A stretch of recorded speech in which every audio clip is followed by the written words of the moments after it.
Hello and welcome to Below the Title. I'm Robert. And I'm Taylor. And today we're talking Jojo Rabbit.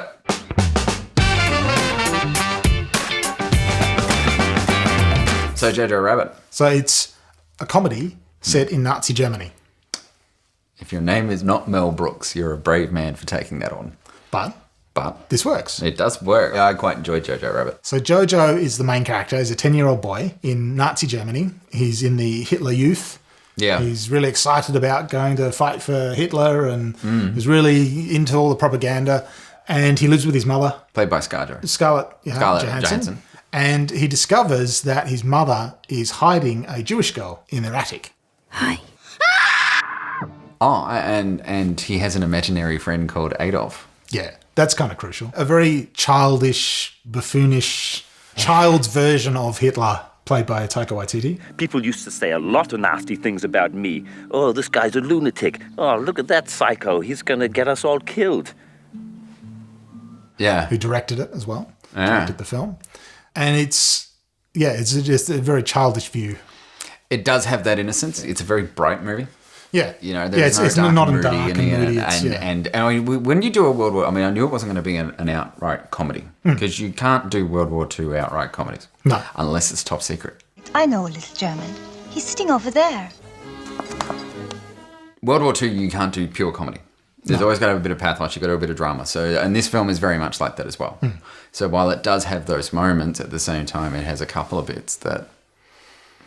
Well, it's pretty hard to avoid it. Yeah, it's I mean, unless it's a pure propaganda piece, and it has to be balanced. It actually highlights the ridiculousness of war and the whole situation and how people can just be brainwashed into believing the most ridiculous things that are obviously not true. He has to keep the secret of the Jewish girl being in the attic, otherwise his mum's in trouble. She's potentially could be killed by the Nazis for hiding someone.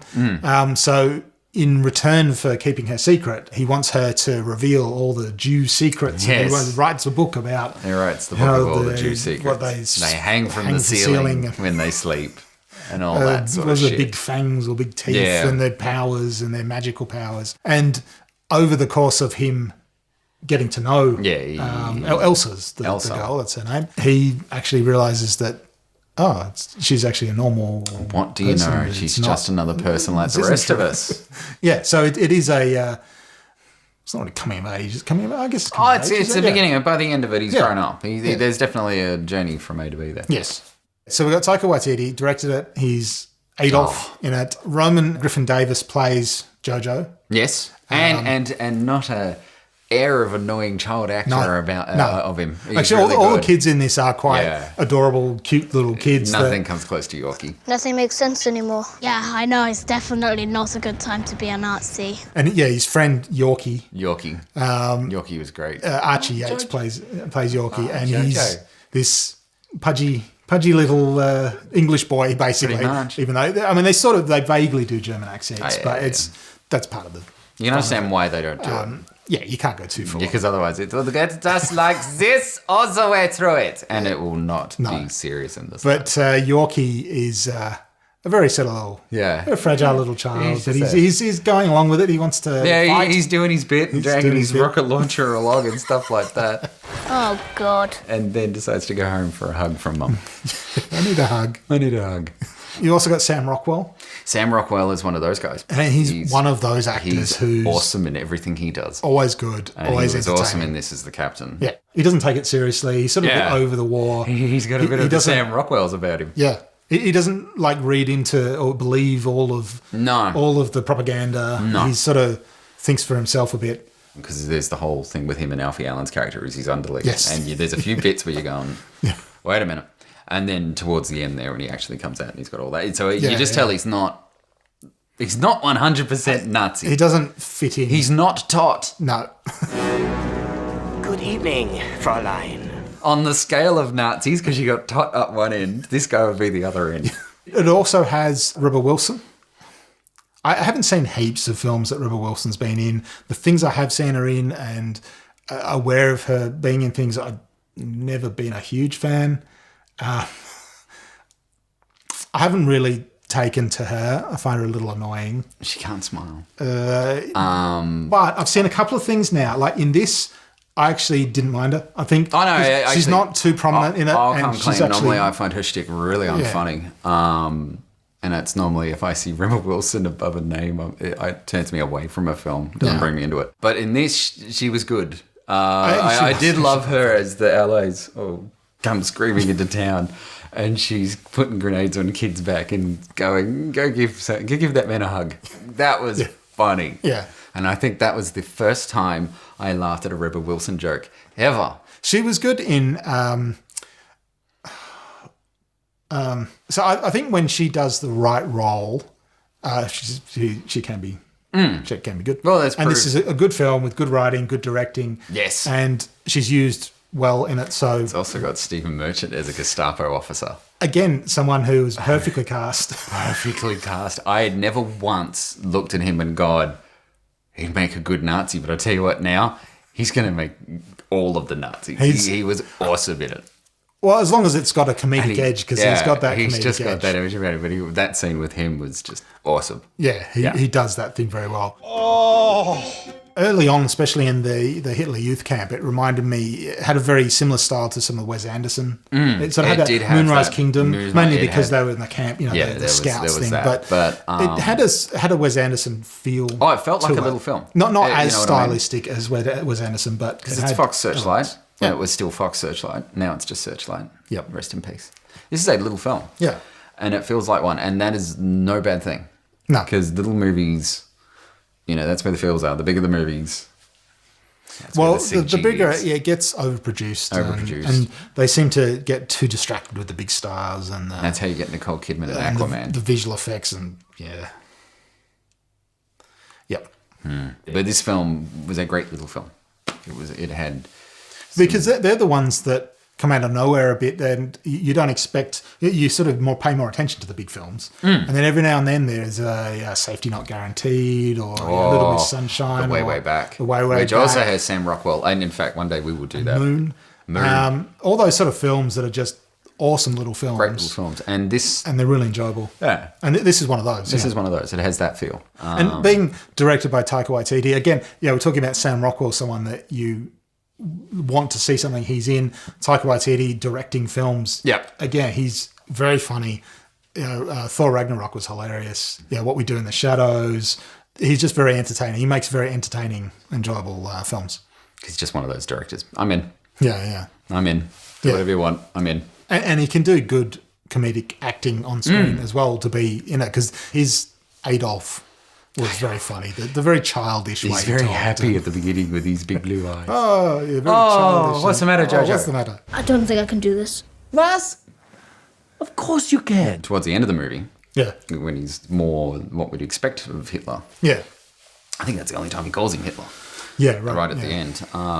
Is this spoilers? Okay, we'll go to spoilers. We've been recording 16 minutes. All right, let's go to spoilers. So at the end, when all hell is broken loose, and Jojo has his last scene with Adolf, and he's got the bullet hole in his head, and he basically by tells then, him to fuck off. Yeah, Jojo's realised that what he's been told is not true. It's all crap. Jewish people aren't these weird monsters with magical powers, and Hitler's still trying to get him to do the Nazi thing, but he just has, he's reached his limit and realised that it's all nonsense. It's all just too hard. I don't know why I'm going to bother anymore.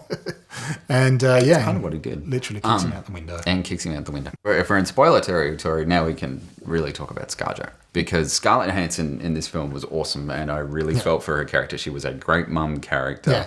And because she, even though she was obviously helping she was helping people. hide the Jewish girl in the attic, and her son would really wanted to be in the Hitler Youth and was really wanted to go to the Nazi thing. She still loved him, obviously. Cause she was still a good mum, and he still loved her because that's exactly it. But those red shoes. But the red shoes, which I didn't really. I knew it was coming, but I didn't expect it would come that way. Yeah, so she gets hanged. Well, that's it. Because we see a scene earlier on with people being hanged, which is a moment which is quite horrific in amongst this, but it's the horrors of war. It's where you have to balance it. That's exactly it.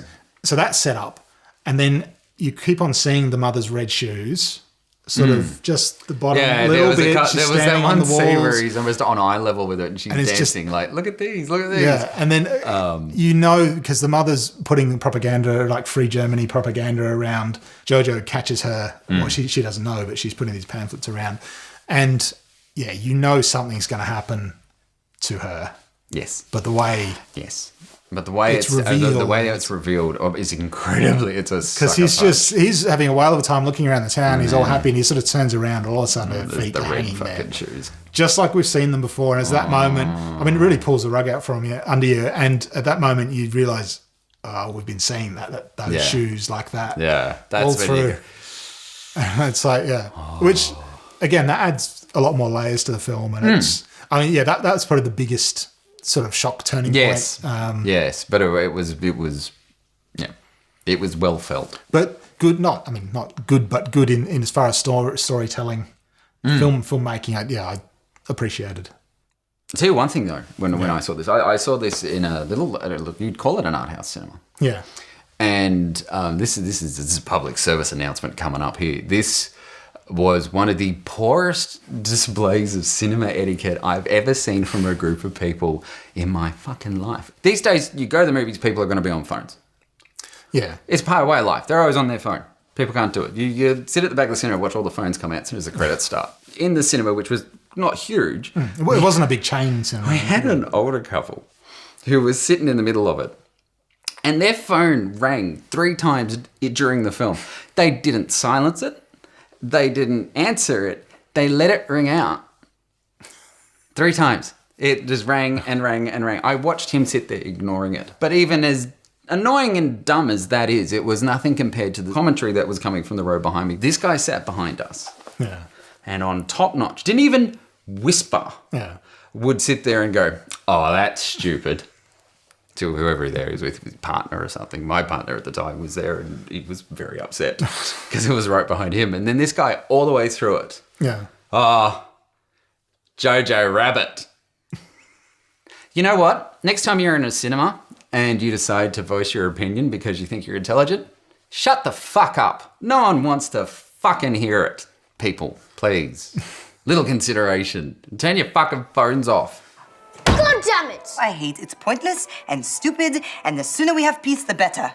So a rating. Did you have a water bottle in this, or did you throw it at the person behind you? I wanted to throw it. Actually, the thing is, I was sharing the water bottle with the partner, and they drank more than I did.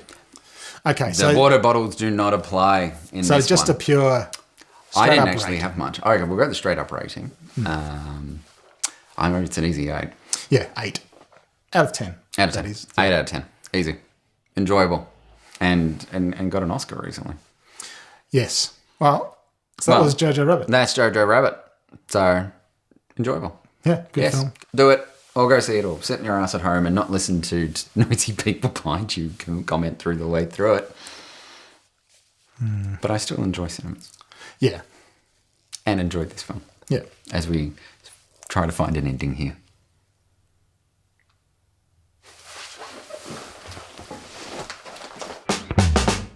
Thanks for checking out this episode of Below the Title. Please don't forget to like and subscribe and click that notification button so you can know when the next episode is up and ready to go.